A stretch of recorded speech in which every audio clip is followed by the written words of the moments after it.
Did the USC Trojans get hosed at the end of the first half against Oregon on a pivotal call? Let's get into it.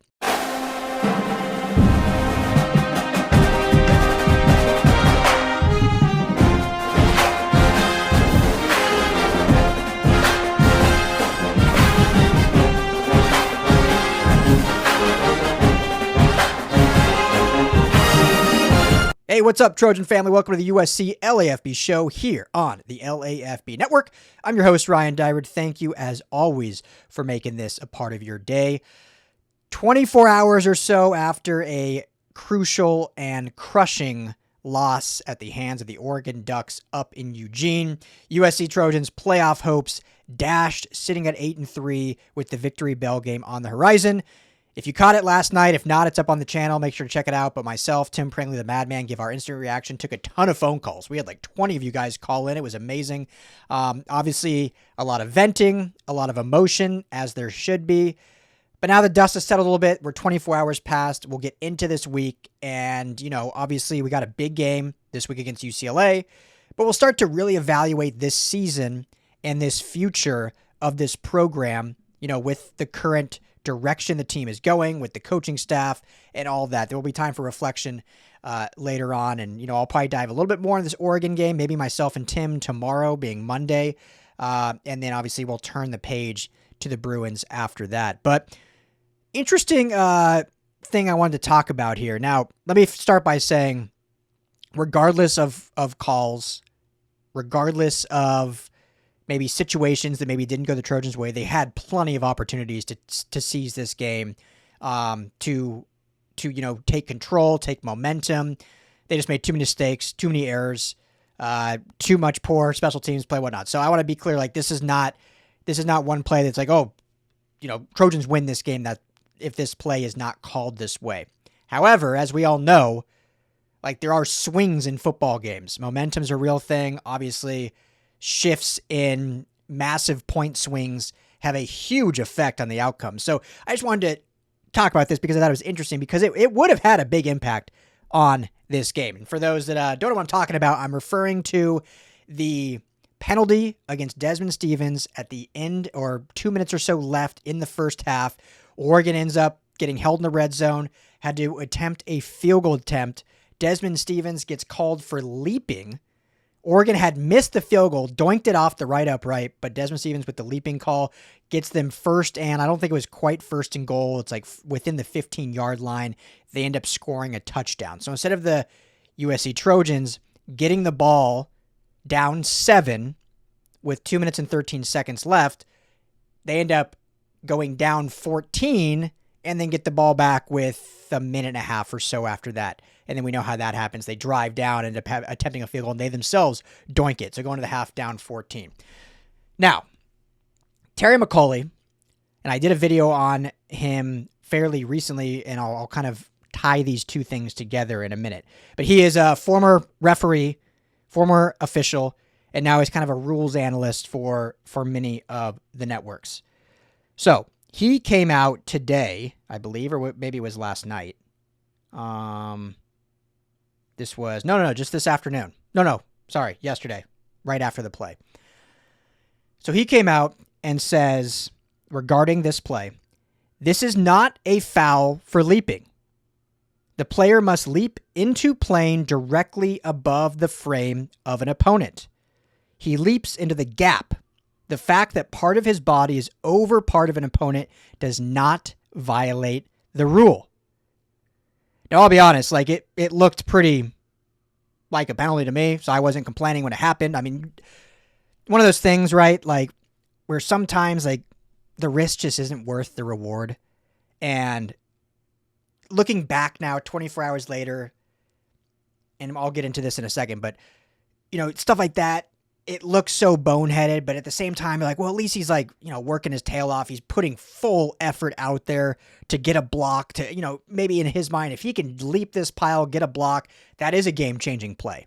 Because you get the block, you get all the momentum back, you give your team the football, you didn't give up any points. But in that moment, it was only like a 30-yard field goal attempt. This kicker's missed some field goals. He's not like a nails field goal kicker. Like, you just can't do anything that risks a penalty. So that would be the kind of coaching point is, hey, I love the aggression. I love the effort you're giving here. Like you're trying to do anything to help your team.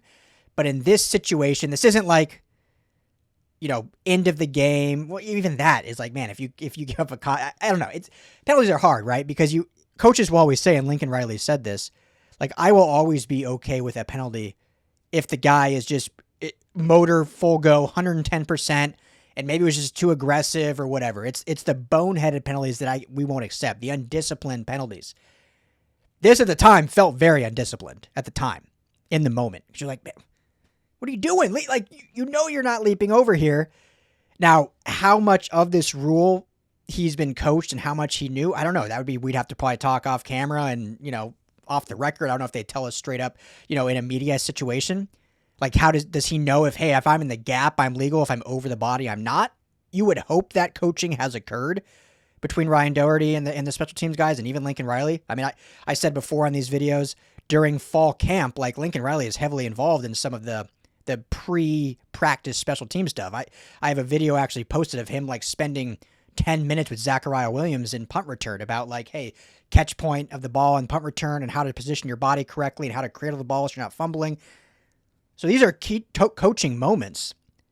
And so I wonder how much coaching he received. You would think the correct amount of like, hey, if I'm over the gap, this is allowed. As long as I'm hitting the gap and not directly over the center or the lineman, I'm okay. So maybe in his mind is like, hey, he saw this gap. He saw an opportunity to leap it and potentially block it, or maybe even him leaping altered the kicker's vision is why he kind of pushed it to the right and doinked it off the right upright. So maybe he did have an impact in that. Obviously, the play gets flagged. They go down and score a touchdown. But seeing that from Terry McAulay is like, man, that actually, again, as I said in the beginning, USC still had plenty of opportunities. They still went down the field after that touchdown. They could have made it a 7-point game going into the half, and they failed and missed their own field goal attempt. They still had opportunities. But those are moments in games when it's a game of inches. Football is a game of inches. And I know fans hate hearing Lincoln Riley talk about, we're one play away last year. In this game, he said we were like a sequence away. I know fans hate hearing that, and I get it. And, I don't know if he's having that conversation behind the scenes. I think that's just more, what else are you going to say to the media? But in football, sometimes you are. Like, that's literally what it is. I mean, a win against Iowa came down to the receiver's toe being out of bounds. You win. It's a culture win. Everyone's fired up. The entire fan base rallies around the team. You lose that. Riley says, hey, we're one play away. Everyone's like, I'm so sick of this one play away. Sometimes you are. Sometimes you are. A lot of times you are. Now, in this game specifically, that was so early on that they had other opportunities. But again, not to just keep rehashing the same point. Had that not been flagged, so had what McCauley's saying, it was legal, shouldn't have been flagged, doink, USC's ball, there's 2 minutes and 13 seconds left, they're only down 7. They can go down and drive the field. Even if let's just say they do nothing. They end up punting it, the half ends, you go into the half 21-14. That's a much better scenario. Let's say they drive down and get a field goal. You're down 21-17. That's even a better case. Let's say you drive down in that and get a touchdown, and it's 21-21 going into the half, brand new ball game. That's pretty big, pretty influential. And these things happen all the time. But I don't know. Just curious your thoughts. Curious your guys' thoughts on what you think. Now, I'm sure some will say, because again, during the Northwestern game with the whole fake punt, there was a lot of confusion about what was legal and what wasn't. McCauley was one that came out and spoke about it often after the play. And many, I think, maybe I've even seen some on Twitter say like, well, what do you trust this guy for? Like, he's the one that said that play should have been illegal. That's actually incorrect. He, as the rule states, he came out and said the trick play itself, and I'm paraphrasing, the trick play was legal.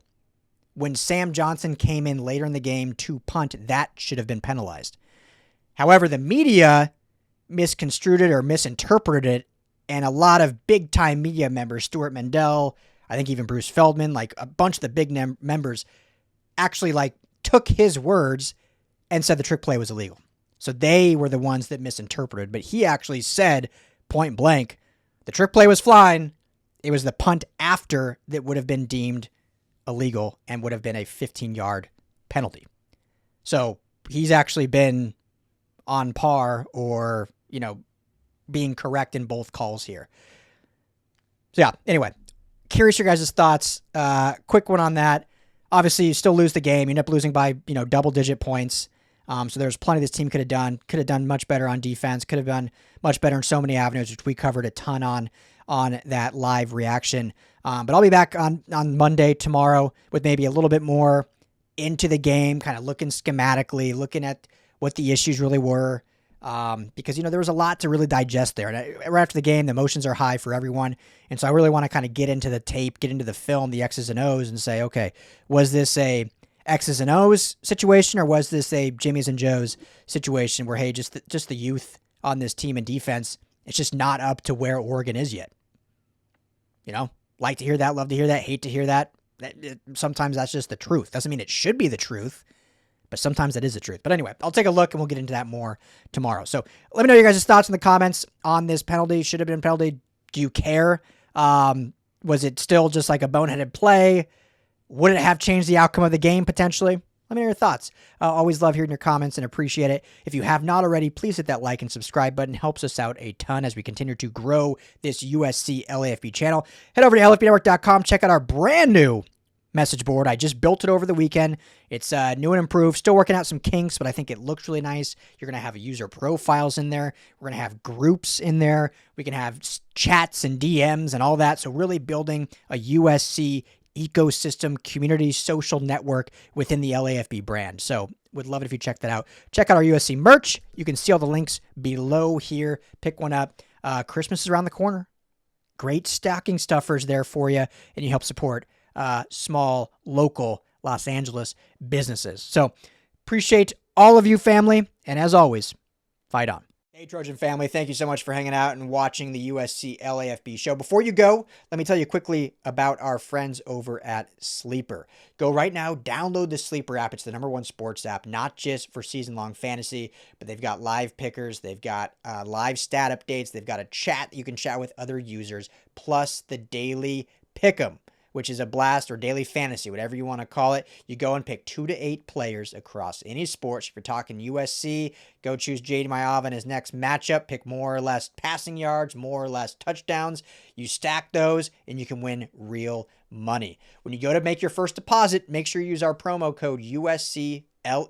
You're going to get a match deposit up to $100. Put in $100, you get $100 free to play with from Sleeper. Put in 10, they'll match you that $10. So now you're sitting at 20 to play with. But also right now, for any new users, no deposit required. You get $20 free entry. You can stack both. You can get the $20 for free. Go make a deposit. Use USC LAFB. And now you've got a bunch of free money to play with right there on the Sleeper app. Check it out, Trojan family. And when you do, tell them the guys at the USC LAFB sent you.